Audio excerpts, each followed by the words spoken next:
Food bound for Somalia often comes with a bang.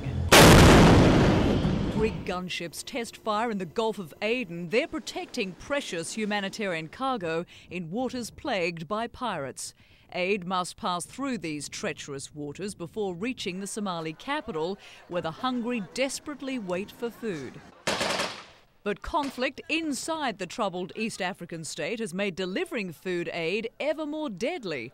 Gunmen left 2 humanitarian workers riddled with bullets earlier this month, prompting the United Nations to consider suspending all humanitarian aid to Somalia.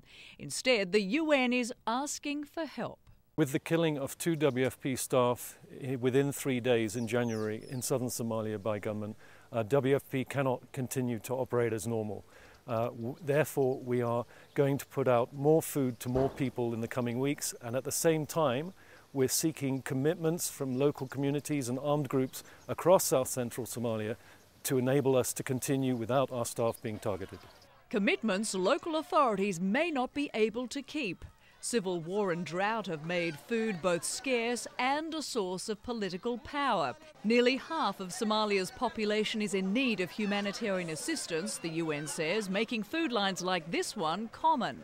WFP food is being distributed to 80,000 people a day in Mogadishu.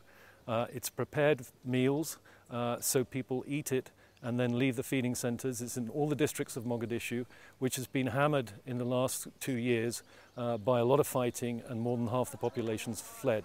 This is the only large-scale feeding programme in the capital. In this scene of desperation, a young boy waits patiently for his turn to eat. Now at the front, aid workers fill his bowl with grain they hope will fend off malnutrition.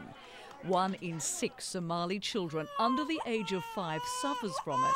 And food is getting more costly. The price of sorghum found on the dinner plates of most Somali households ballooned 600% last year, according to a recent UN report. Meanwhile, pitched battles between insurgents and Ethiopian-backed government troops have left thousands dead and rendered what many have called a failed state, now teetering on the brink of its worst humanitarian crisis in more than a decade. Rosemary Church, CNN, Atlanta.